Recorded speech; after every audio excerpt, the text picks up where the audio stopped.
Kalau PhD itu disetarakan profesor, jadi apapun yang kejadian di Harley, dia mesti ngerti.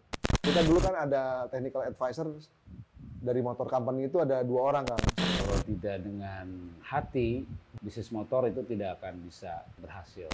Indian ini kan bangke wangi, Kang. Iya, betul. The first American motorcycle India. Ya, The first American V2 India. Iya. Bubar kan karena Iya. dia konsentrasi di Bangkrut, perang itu bangkrut, udah jadi Harley yang maju. Itu jual CV aja, Boy. Kita emang lagi nyari untuk di Asia Pasifik ini, Indonesia marketnya besar. Iya. Gua bilang. Kita fight-nya gila-gilaan loh. Iya. Sama apa? Sama raksasa nih. Karena sama Harley gua.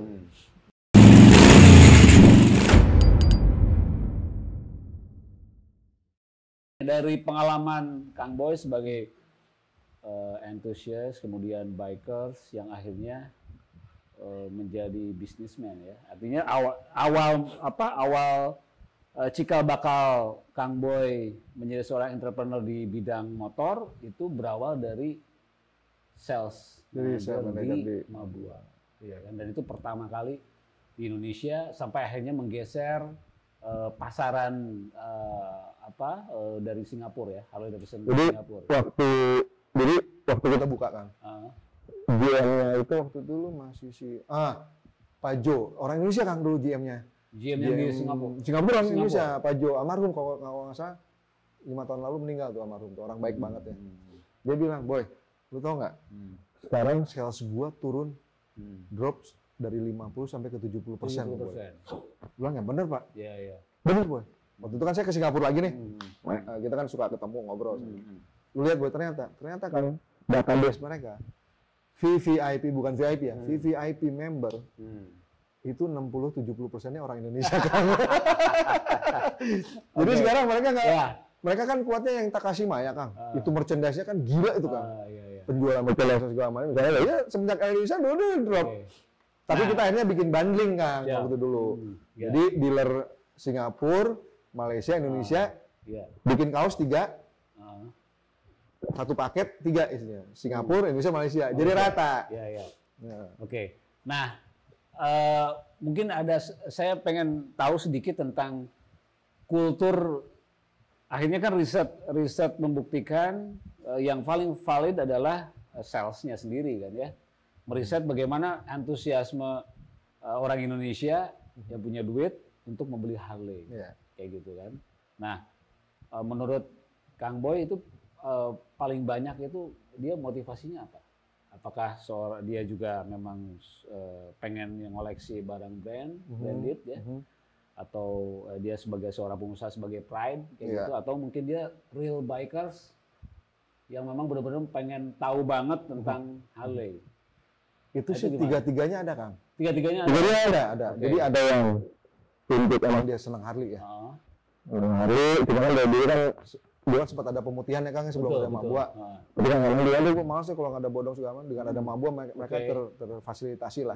Punya motor Harley, tenang naik motor. Terus kedua ada juga yang sebagai sosial status Kang, simbol status. Jadi kan kalau zaman dulu kalau gua naik Harley minimal level gua ada di sini nih. Ya kan? Iya. Personal brand itu sampai sekarang. Sampai sekarang Kang. Ada juga emang yang ada juga untuk kepentingan bisnis Kang. Misalnya kalau kita mau ketemu si A nih Kang. Kalau kita langsung muncul ke kantornya kan kalau kita nggak punya link juga bisa. Mau jalan juga kan mesti kenal satu flight. Di Harley lah Kang yang bisa. Jadi ini orang main Harley nih. Kalau di Harley yang ketemu, misalnya kita tahu nih. Saya ada beberapa teman Kang yang ngomong, Kang, si Pak itu sering di tempat lu ya? Ada tiap hari apa sini? Jumat. Jam segini. Gue kesana ya. Tapi dia mesti punya Harley dulu. Lu mesti Harley dulu dong. Jadi kalau lu datang ujuk-ujuk begitu, nggak bisa. Kan itu privasi orang kan. Saya kebetulan kan customer itu waktu awal-awalnya kan itu benar-benar yang prime customer Kang. Bukan ngebedaan yang biasa dari yang biasa juga ada banyak, tapi kan ada beberapa yang quote ya, yang dicari orang lah untuk dideketin. Saya bilang kalau lo gitu ya terserah, tapi gue sih nggak ikutan. Lu lebih baik datangnya lebih enak, lebih elegan.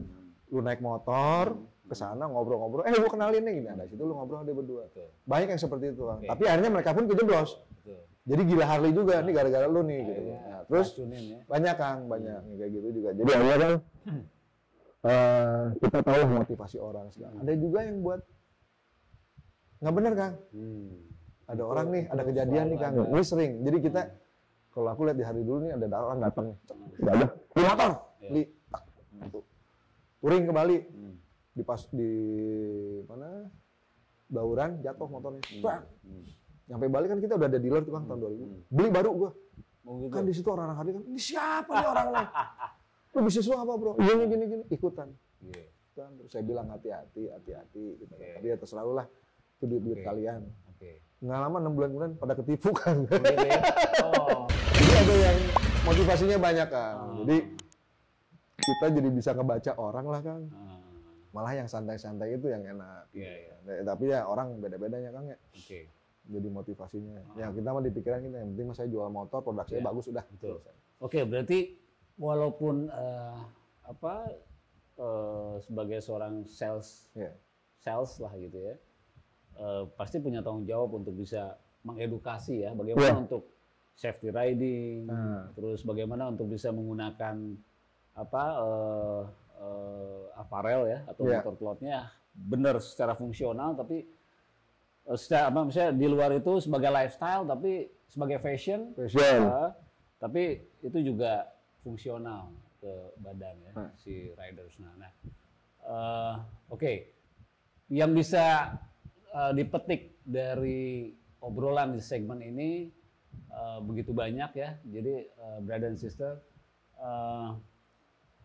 kita bisa melihat satu sisi dunia motor. Artinya tidak, kalau misalnya di luaran itu kan bikers berbeda dengan yang dibicarakan tadi kan.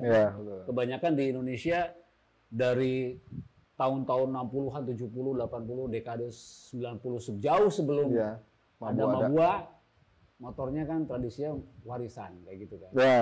Dan motor-motor yang memang kebanyakan tidak bersurat kayak gitu. Nah, ini adalah sisi lain ketika ada satu license dari Mabua sendiri membuka dealer di Indonesia, itu menjadi satu lahan bisnis dan satu kultur baru lagi ya. Kayak gitu.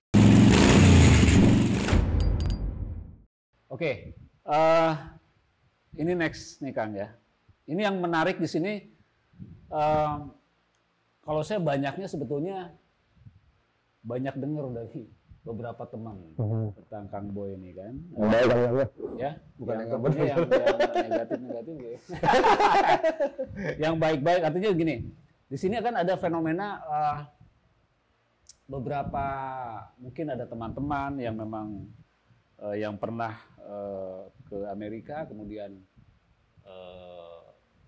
mungkin ada beberapa lah yang pernah mengenyam satu, kayak tadi seperti misalnya bekerja di Amerika, di dealer kayak gitu ya. Entah itu dealernya dealer resmi atau memang hanya sebuah workshop atau seperti misalnya kayak garage gitu ya. Cuman di sini yang menarik adalah temannya Kang Boy ini, Pak Imam ya. Imam ya, kebetulan dia nggak bisa datang hari ini. Imam, Dia lagi setting dyno test di Bali. Nah, itu begitu. Saya sangat antusias banget ketika mendengar bahwa dia adalah satu-satunya yang pertama mendapatkan gelar PhD ya. Untuk di service bagian technician ya. License technician di Harley-Davidson University. Jadi gini Kang. Jadi kan kita setiap bagian itu kan kita punya untuk penilaian KPI ya Kang. Jadi semua kan kita semua buta tentang Harley. Semua orang tahu brand Harley. Ya. Tapi kan untuk level product knowledge-nya kan belum tahu nih Kang. Kalau saya di sales marketing, saya belajar cara ngebaca spare part.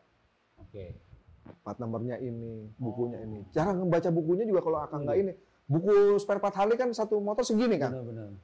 Satu poster segini, satu dyna segini, satu. Liar Kang. Kalau kita nggak bisa baca, dan itu kan main part number. Dan sekarang lucu Kang. Dulu kita waktu pertama buka, ada apa-apa tuh anak PNE kan mereka anak yang awam dengan dunia Harley. Jadi sebenarnya ada anak PNE, nah kita udah hire ada beberapa orang PNE. Kang, saya kan dulu nggak pernah mau dipanggil Bapak gitu kan. Kang, apaan lo? Turun ke bawah Kang, ini ada mekanik, kenapa? Masa dia nyari spare part Harley, golok-golokan? Hah? Golok-golokan apa? Ternyata vendor strat, Kang. Oh. Jadi yang untuk educate kayak gitu, Iya. mekanik-mekanik itu bareng-bareng gitu, gue nyari golok-golokan boleh nggak? Golok-golokan apaan? Saya turun. Oh ini vendor strat, Kita ngajarin, Kang. Jadi kebetulan aku juga bukan ngajarin ya, Kangnya. Ngajarin kan terlalu pinter lah. Saya berbagi, sharing, Kang. Iya. Ini caranya, ini salah satu dari SD itu Kang. Cara ngebaca. Misalnya motor ini, oh ini bagian partsnya body sebelah sini, mesin-mesin segala ini, primary kan mesin ada 3 kan, transmisi, engine sama primary. Depannya pun bagian-bagian. Kalau nggak, Kang pusing, Kang. Dan partner kan ada yang begini ini dan yang belum lagi aksesoris, Kang. Aksesoris multi-fit. Aksesoris khusus Dyna, software segala macam. Dyna juga ada macam-macam. Ada beberapa yang bisa dipakai di Dyna Super Glide, ternyata di Dyna yang Dyna White Glide nggak bisa. Jadi complicated, tapi kalau dengan kita tahu cara baca-bacanya, kan, dan kita mau baca satu, kan. Kalau Harley kan semua produk-produk Amerika itu dia manualnya itu bagus, Kang. Misalnya akan beli injekan kaki yang baru, dia detail, Kang. Step pertama begini ini. Nah, kan orang Indonesia kan terkenal dengan malas baca ya. Ini mumpung ngomong, dari 1.000 orang yang beli motor, saya jamin nggak nyampe dari 100 orang yang baca manual book operation manual. Udah. Jadi kita sharing sama teman-teman. Ini caranya begini loh, ini begini. Oh iya, ini begini segala macam. Jadi trial and error kan. Nanti tetap di servis juga nanti ada orang ngamuk-ngamuk. Ini ada orang hari lama nih ngamuk-ngamuk deh, Boy. Lu kan hari lama turun kan. Padahal saya bagian sales marketingnya. Ada yang ngebrak-gebrak meja ketemu saya. Kang, kenapa? Ada apa? Jadi kita lebih jadi walaupun saya kasarnya kan karena kan waktu zaman dulu kan lo sama gue main hati duluan gue. Tapi once saya udah kerja di Mabua, Kang, nggak bisa baju itu saya pakai. Betul. Jadi hanya anak yang lebih baru yang mana? Ada apa? Kang, ini. Nah, sabar, tenang. Ini masalahnya apa? Jadi kita tetap jadi posisi kita ya kita servis orang ya, Kang ya. Jadi itu, Kang, baca itunya segala macam, selesai segala macam. Kita baca kayak gitunya, Kang. Jadi harus ngerti ini barang-barangnya segala macam. Jangan sampai orang beli dari kita mahal-mahal. Dan mereka juga yang repotnya lagi compare harga di luar negeri, Kang. Ini di buku kan mereka juga kan sering orang Harley banyak kan keluar negeri lah tinggal di sana. Di Amerika cuma $100. Lu jual masih 3,5 juta lu katanya. Kita ngomong kumaha, Kang. Kalau kita mau ngomong ke sana kan malah yang beli ke Amerika gitu ya. Kan saya sini ada ongkos kirim, Pak. Ada pajak. Ya kan? Ada ongkos buat saya apa makan nggak segala macam. Akhirnya mereka kita educate kayak gitu aja udahlah gitu kan. Nah, yang lebih spesifik mungkin gini, Kang. Tadi kan lari ke punten. Jadi yang masalah untuk teknisi itu kan ya. Jadi semua karyawan ini diharuskan ya gitu namanya kita program untuk product knowledge. Kalau untuk aksesoris, spare part sama motocross itu ada PACE. Parts, aksesoris, cloth, expert. Jadi ada level-levelnya, Kang. Ya saya nih, saya walaupun saya ngerti, saya nggak ngerti semua. Belajar, Kang. Jadi kita ada per modul, 1 PACE, 10 modul, 20 modul. Nanti kita ada video, Kang. Jadi misalnya saya gitu, saya yang dia putar video, teman-teman bagian spare parts, kita ini begini. Udah selesai, videonya berhenti dulu, kita tanya jawab udah selesai, video kita play lagi, udah ujiannya, Kang. Kita ada kayak Sipan Maru gimana sih, Kang? Oret-oret gitu kan. Udah, semuanya udah. Kita bundel, kita kirim ke Amerika, Kang. Itu minimal sebulan sekali, karena kan kita seminggu sekali training, in-house training. Begitu pula teknisi, Kang. Teknisi yang mau jadi helper, junior mekanik, sampai ke senior mekanik, harus training itu semua. Karena kan dulu nggak pernah ada yang kerja di dealer, Kang. Kasarnya kan pakai kunci 1000. Nanti ke desa, kampak, ini Kang, palu sama pahat, jedak. Kita ngencengin mesin kan mesti ada torsinya. Kan kita juga waktu masuk di Mabua itu kan teknisi ada yang udah 4 tahun, 5 tahun kerja di bengkel-bengkel Harley. Akhirnya mereka kita edukasi kan susah, Kang, gitu kan. Tapi akhirnya lu kalau mau lulus dapat, nanti kalau untuk di motocross itu tidak ada batch-batchnya gitu, Kang. Tapi kalau di servis, misalnya Akang junior technician, levelnya beda belajarnya, Kang. Satu modul selesai, Ntar sama senior yang lain di tes nih. Iya. Udah oke, terus jawabannya dia kita kirim ke Amerika, nanti dapat patch. Oh. Jadi Baru technician di sini. Iya, Wow, iya. itu bangga kan. Iya. Dapatnya setengah mati. Iya. Dia belajar lagi setahun kalau dia pintar segala macam. Nanti kan kita juga selain pelajaran online, maksudnya bukan itu dari video, kita juga ada langsung praktek di dulu tuh di Singapura kan. Kita dipusatkan kalau ada motor baru, Itu Singapura ya. mereka belah mesin. Oke. Semua teknisi, nggak semua teknisi ya. Iya. 2-3 orang yang kita wakilkan, biasanya service manager sama senior teknisi 2 berangkat tuh sana, seminggu 2 minggu. Udah di situ nanti mereka dapat sertifikat lagi, lulus mesin twin cam. Oh. Nah, itu juga ada jenjangnya kan. Nah, Iya, di situ dari mulai technician, senior, segala sampai PhD. PhD itu profesional istilahnya kan. Kalau PhD itu disetarakan profesor, jadi apapun yang kejadian di Harley dia mesti ngerti. Itu PhD-nya ya. PhD-nya. Itu sampai 3 tahun. 3 tahun ya kan, 3 3 tahun, 4 tahun, Wah. tergantung orang. Oke. Jadi kalau emang di dealer itu kalau kita emang berkemauan keras kan, kita bisa jadi yang nomor 1 Iya, di, iya, di bidang kita. Betul. Jadi buat semua orang yang kerja di Harley, ini si ini kalau dibilang itu ya, ini di depan Harley Davidson Motor Company dengan modulnya mereka. Kecuali kalau mereka kerja di motor company kan, motor company itu profesornya profesor. Ah. Karena dia ngerti semua. Iya. Kita dulu kan ada technical advisor dari motor company itu ada 2 orang Kang. Satu orang Amerika si John McNaney, sekarang dia di Singapura. Satu lagi si Geyoshi Ambiru, Jepang. Dan itu Kang kalau lihat pasportnya, setahun sekali ganti pasport Kang. Oh gitu ya. Muter aja kerjaannya itu di hidupnya di Dunia, Asia ya. Pasifik. Ya. Tapi Nah, itu nah kan- itu yang Ah. yang kita bisa sebut sebagai technical advisor. Technical untuk advisor dealer. ya. Oke, iya. Jadi kalau untuk teknisi, orang kalau dibilang gua license teknisi segala macam ya, emang kalau lu kerja dealer dapat license. Iya. Gitu loh. Official dan memang dia expert ya. Expert. Oke. Iya. Brother and sister, kita lanjut lagi obrolan yang semakin menarik nih ya dengan Kang Boy. Jadi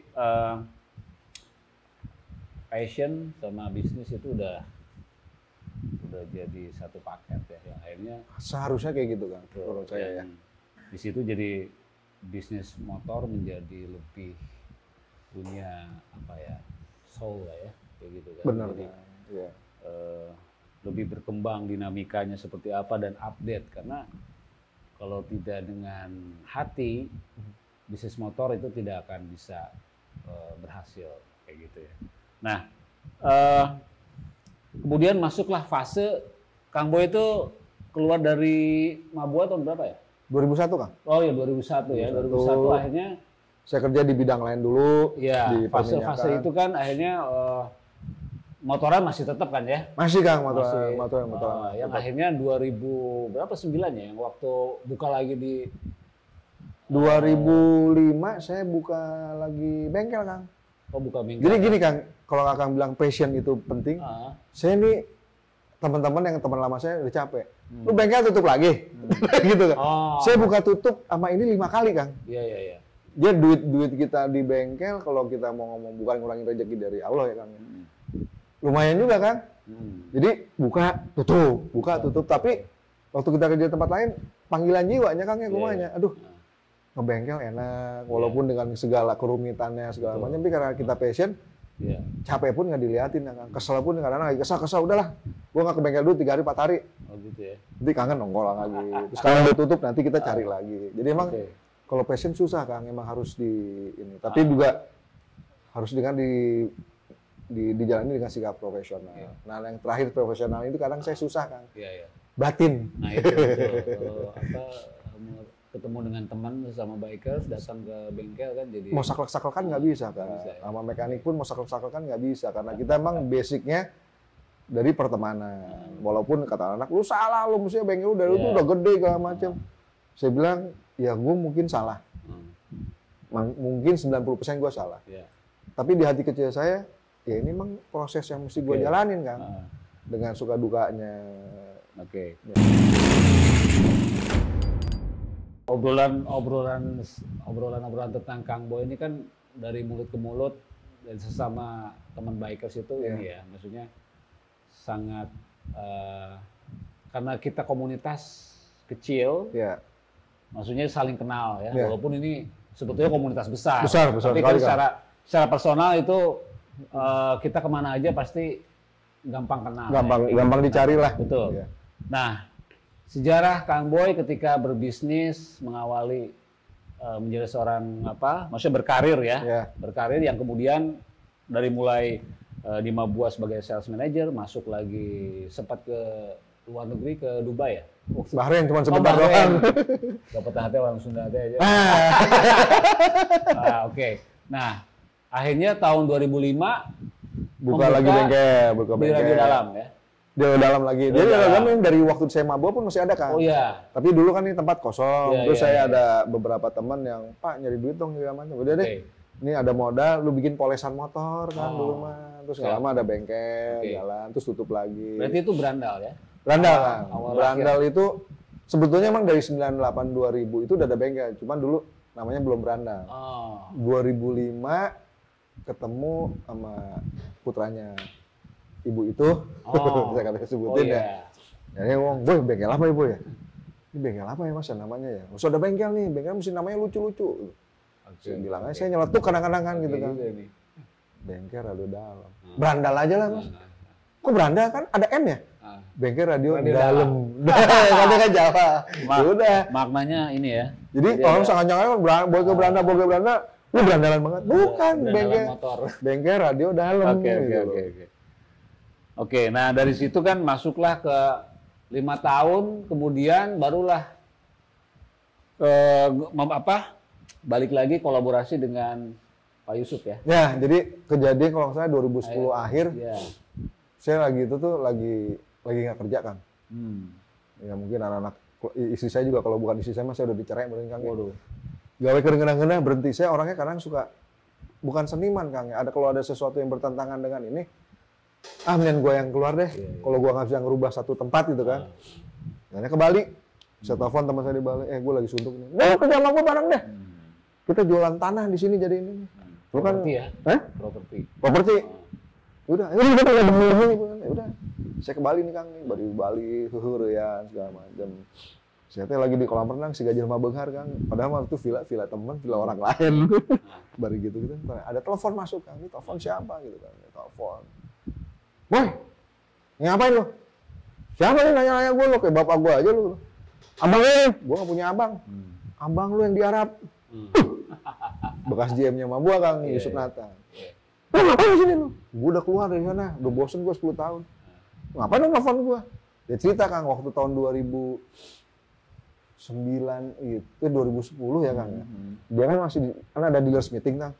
Dealers meeting di San Diego kalau nggak salah Kang. Jadi seperti sama, jadi dealers meetingnya Harley itu produk launching itu di JHCC. Di parkir tipurnya itu ada Indian Kang. Indian ini kan bangke wangi Kang. Iya betul. The first American motorcycle India. The first American V-twin India. Tapi karena tahun 50 bubar kan, karena dia konsentrasi bangkrut, di perang itu bangkrut, udah jadi Harley yang maju.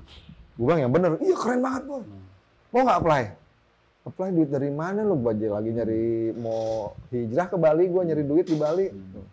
Gue bosen ngurusin motor. Ini bagus nih, ayo coba-coba. Yaudah lo ketemu. Lo pulang kapan lo? Minggu depan gue. Besok ayo pulang. Siapa lo? Gue bilang, enggak, gue masih minggu depan. Udah, hanya beres ketemu kan ngobrol. Kita lihat di internet, Indian bagus nih juga aman, bagus kan keren. Indian kita bisa jualan nih Boy, ini bangke wangi. Saya bilang duit dari mana lu? Udah cuek aja yuk, nekat. Kita jual CV aja Boy.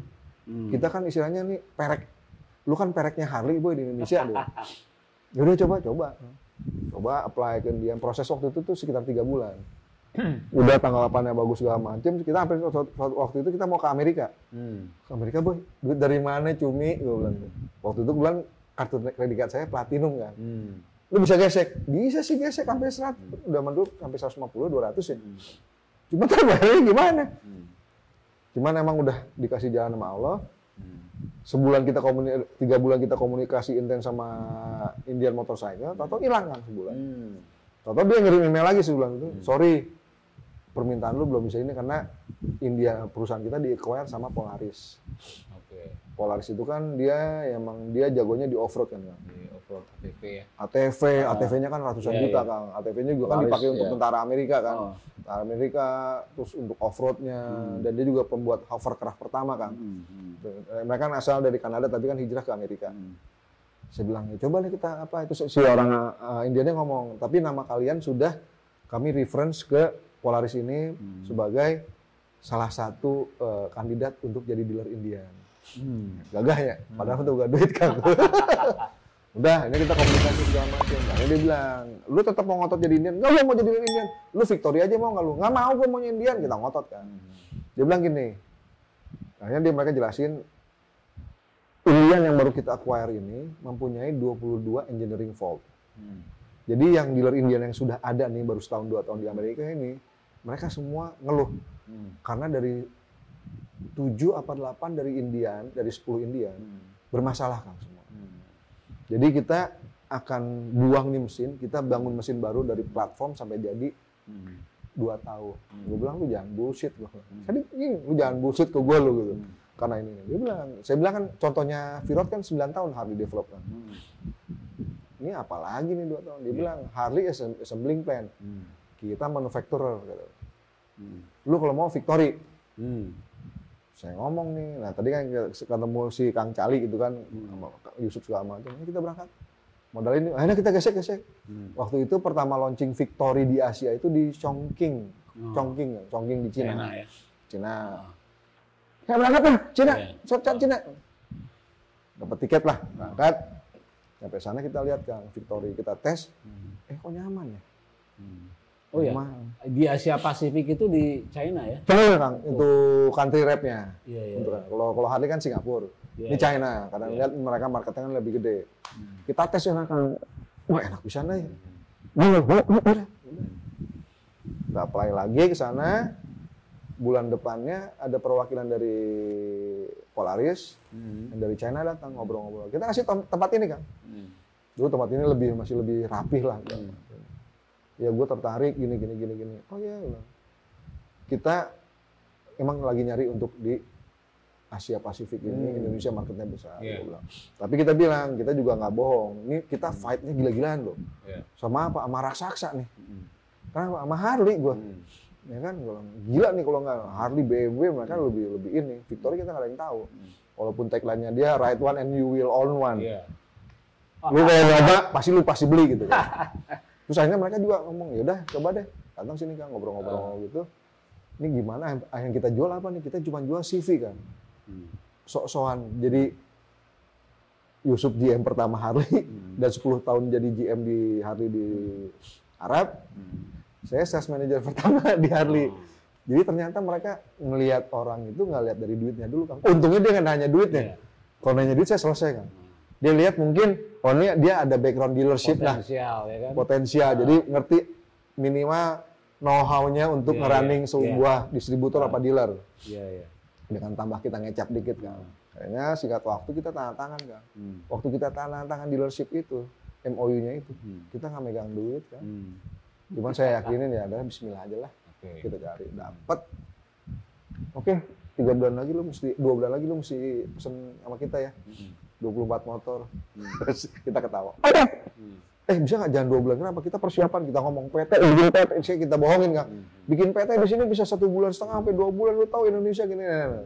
Kasih waktu 4 bulan Kang. Selesai dia pulang kan. Pulang, saya sama Yusuf, boy ini gimana? Udah saya kayak tukang minta sumbangan Kang. Bawa bisnismen kemana-mana, ketemu teman yang ada duit gitu kan. Investor, cakep nih boy ini, nanti Indiannya 2 tahun lagi. Tapi ini bisa gue jualan. Setahun target gue berapa? Gue bilang gue nggak mau muluk-muluk nih, 40 sampai 50 gue udah the best gue jual. Karena gue saingan gue sama Harley. Tapi yakin loh, nanya kayak bener-bener Kang. Gitu. Oke, kasih waktu gue seminggu, gue siapin duit gue dulu. Wah seneng dong Kang. Wah kita gagal lagi. Seminggu, 2 minggu, 3 minggu, itu kan, Kang. Ditanya ngilang. Udah. Ada lagi ketemu orang, ya singkat kata sih kita ketemu 3, 4 orang, 5 orang, KB bukannya kalau kita ngelihat positif thinkingnya, mereka tidak yakin lah dengan bisnis ini. Gitu.